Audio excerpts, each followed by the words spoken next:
Hello friends, welcome to my channel. இன்றைக்கி நம்ம என்ன பார்க்க போகிறோன்னா, வரகரிசியில் ஒரு சிம்பிளாக செய்யக்கூடிய பொங்கல் தான் பார்க்க போகிறோம். அதுக்கு முன்னாடி நீங்கள் என்னோட சேனலை சப்ஸ்கிரைப் பண்ணாமல் இருந்தீங்கன்னா மறக்காமல் சப்ஸ்கிரைப் பண்ணிக்கோங்க. பக்கத்தில் இருக்க பெல் சிம்பிளையும் கிளிக் பண்ணிக்கோங்க. இந்த பொங்கல் செய்யறதுக்கு ஃபஸ்ட்டு வரகரிசி நான் 1.5 டம்ளர் அளவுக்கு எடுத்திருக்கேன். நல்லா வாஷ் பண்ணிவிட்டு கொஞ்சம் தண்ணியில் லைட்டாக ஊற வச்சுருக்கேன். அடுத்ததாக கொஞ்சமாக இஞ்சி எடுத்து நல்லா சின்ன சின்னதாக கட் பண்ணி வச்சுருக்கேன். ஒரு ஸ்பூன் அளவுக்கு மிளகுத்தூள் எடுத்து வச்சுருக்கேன். அதே மாதிரி ஒரு ஸ்பூன் அளவுக்கு சீரகம் 1 2 தட்டி வச்சுருக்கேன். அப்போ தான் நல்லா ஃப்ளேவர் நல்லா வரும். அடுத்தது நெய்யில் வறுக்கிறதுக்காக கொஞ்சம் முந்திரி கருவேப்பிலை எடுத்து வச்சுருக்கேன். இவ்வளோ தாங்க. அடுத்ததாக நான் குக்கரில் தான் செய்ய போகிறேன் பொங்கல். ஸோ அதனால் கொஞ்சம் எண்ணெய் ஆட் பண்ணிக்கிறேன்.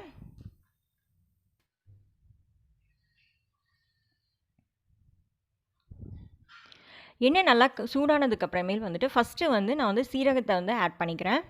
இது நல்லா கொஞ்சம் லைட்டாக எண்ணெயில் நல்லா வதங்கினதுக்கப்புறமேல் எடுத்து வச்சுருக்க மிளகுத்தூள் இதையும் ஆட் பண்ணிக்கலாம்.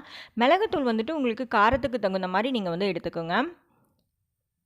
இது ரெண்டும் நல்லா எண்ணெயில் அந்த பொரிஞ்சு நல்லா அந்த வாசனை வந்தால் தான் பொங்கலோட ஃப்ளேவர் நல்லா வரும். அடுத்ததாக இஞ்சியும் ஆட் பண்ணி நல்லா எண்ணெயில் வதக்கி விடுறேன்.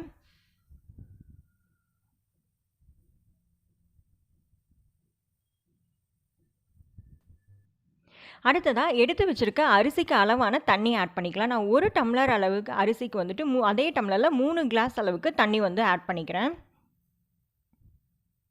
அடுத்தது அந்த தண்ணியிலே தேவையான அளவுக்கு உப்பு நம்ம போட்டு கொதிக்க விடலாம்.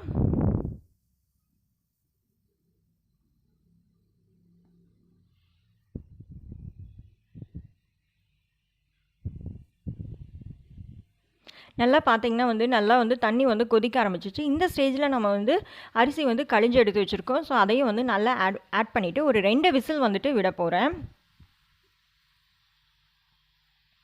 குக்கர் வெயிட் இறங்குறதுக்குள்ளேயும் நம்ம கொஞ்சம் 1 ஸ்பூன் அளவுக்கு நெய் ஆட் பண்ணி அதில் இந்த கருவேப்பிலையும் முந்திரியும் நல்லா பொரிச்சுக்கலாம். பொங்கலில் நெய் ஆட் பண்ணுறப்போ அந்த பொங்கலோட ஃப்ளேவரே ரொம்ப சூப்பராக இருக்கும் இந்த நெய் மணத்தோட. ஃபஸ்ட்டு நான் முந்திரி ஆட் பண்ணிக்கிறேன்.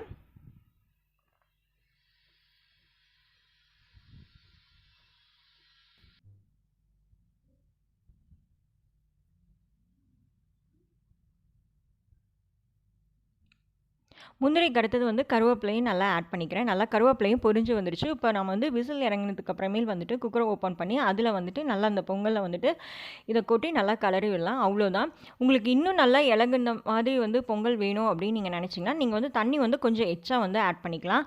அவ்வளோதாங்க, நம்மளுடைய சூப்பரான வரகரிசி பொங்கல் ரெடி ஆயிடுச்சு. இது கண்டிப்பாக வீட்டில் ட்ரை பண்ணி பாருங்கள். மறக்காமல் என்னோட சேனலை சப்ஸ்கிரைப் பண்ணுங்கள். பக்கத்தில் இருக்க பெல் சிம்பிளையும் கிளிக் பண்ணுங்கள். மறக்காமல் ஒரு லைக்கும் கொடுங்க. தேங்க்யூ.